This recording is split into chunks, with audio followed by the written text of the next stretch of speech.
Desde el mes de agosto de 2024, los casos de sicariato y extorsión en el Perú tuvieron un incremento relativo que afectó a diferentes sectores de trabajo, generando así diversas protestas sociales.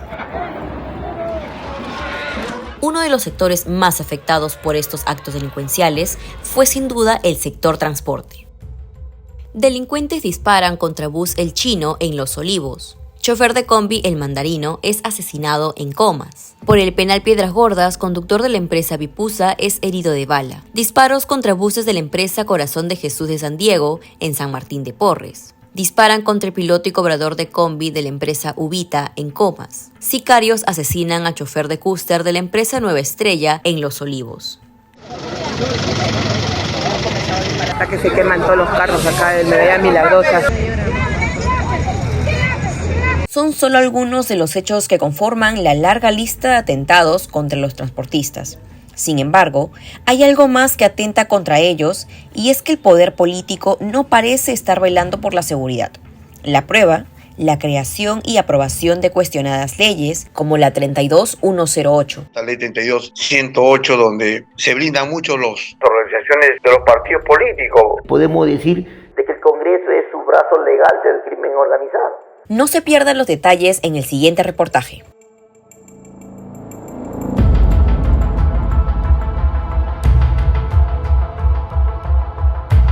En septiembre de 2023, Valdemar Cerrón, hermano del prófugo de la justicia Vladimir Cerrón, presentó al Congreso una propuesta de ley que modificaba la definición de organización criminal y obligaba a contar con la presencia del involucrado y su abogado durante un allanamiento.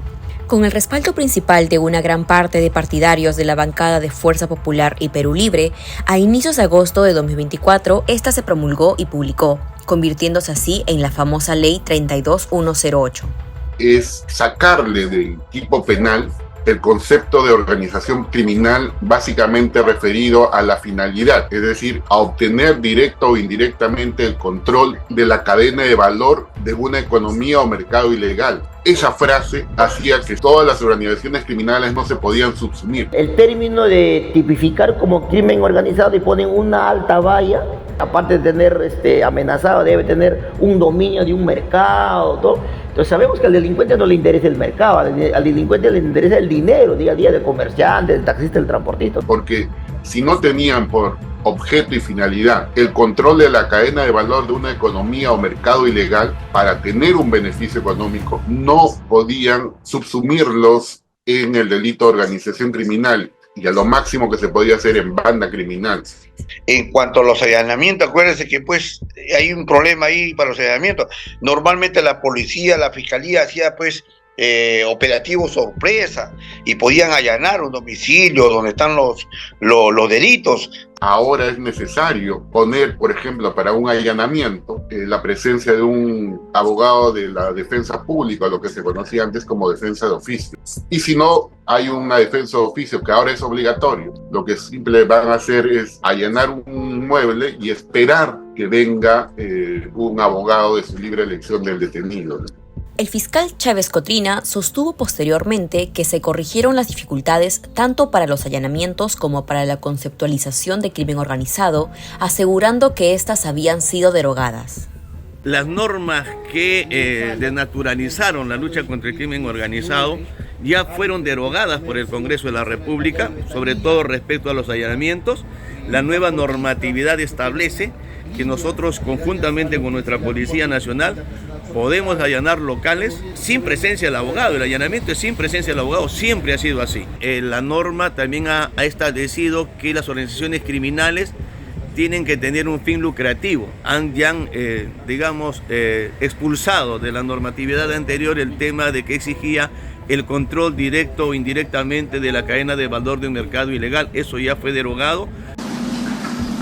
Declarar el estado de emergencia por 60 días. Como respuesta a la creciente ola de criminalidad, el 27 de septiembre el gobierno anunció el estado de emergencia por 60 días en 14 distritos de Lima Metropolitana y Callao. Esta medida buscó frenar el avance de la delincuencia organizada. Sin embargo, ante un mínimo desempeño, no logró los resultados esperados y se amplió por 45 días más. Para nosotros, como integrantes del Comité de Gremios de Transportistas del Perú, Esta declaratoria de emergencia no ha servido de nada, solamente ha sido una medida populista, porque desde el día siguiente o desde ese mismo día que inició el estado de emergencia han seguido las extorsiones, han seguido las muertes, los asesinatos. Vemos el afán de la policía por capturar a cualquier delincuente común y pasarlo como secuestrador, como extorsionador. Simplemente es un cortina de humo. O sea, el rol que está atendiendo ahorita la policía es un rol de servidumbre al gobierno, ¿no? Es la policía de Dina, es la policía del señor Santibáñez, no es la policía de la víctima de extorsión.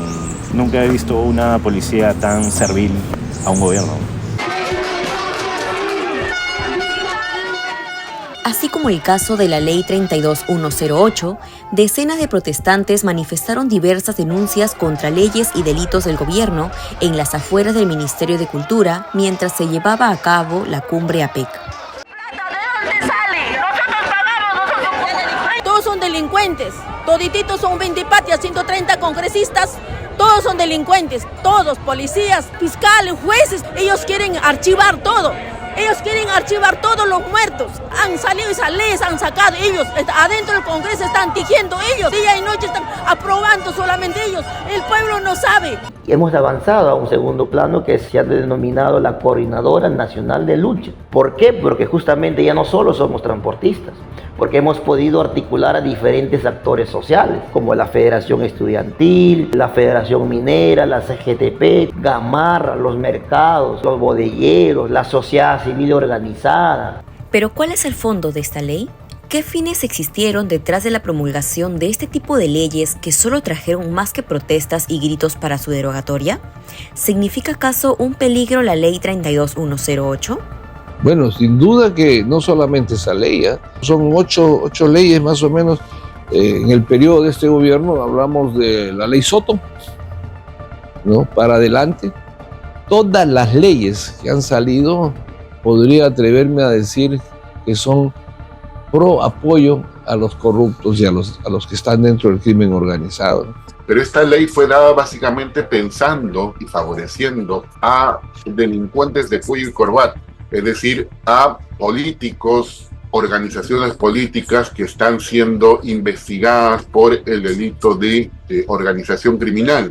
Todo este paquete de ley ha servido para blindar en primer lugar a los partidos políticos que hoy están en el Congreso y luego a sus líderes políticos que están investigados, como Keiko, APP, César Acuña, Pepe Luna. Vemos a Pepe Luna que está pidiendo acogerse a la prescripción, ¿no? Como Vladimir Cerrón de Perú Libre. Estamos viendo casos puntuales de impunidad. Hablaba de la red orellana, algunos beneficiados han salido librados o exculpados del proceso aplicando la ley. Hay otros casos, por ejemplo, el juez César San Martín, que también ha pedido que no se le investigue por organización criminal. El fiscal Chávez Cotrina ha tenido que retirar, en el caso, por ejemplo, de la Federación Peruana de Fútbol, le ha tenido que retirar el delito de organización criminal sobre la base de esta ley 32108. No han medido, obviamente, las consecuencias y de paso, colateralmente, también se están blindando, pues, al crimen organizado, generando impunidad, ¿no? Cuando este grupo que está vinculado a la corrupción saca una ley para protegerse, está protegiendo desde Tumbes a Tacna a violadores, narcotráfico, terroristas, a todo el mundo que tenga esa capacidad de crimen organizado. ¿Cantidad de víctimas o impunidad? ¿Cuál de estos dos factores, entonces, sería aquel que vulnera directamente la Ley 32108?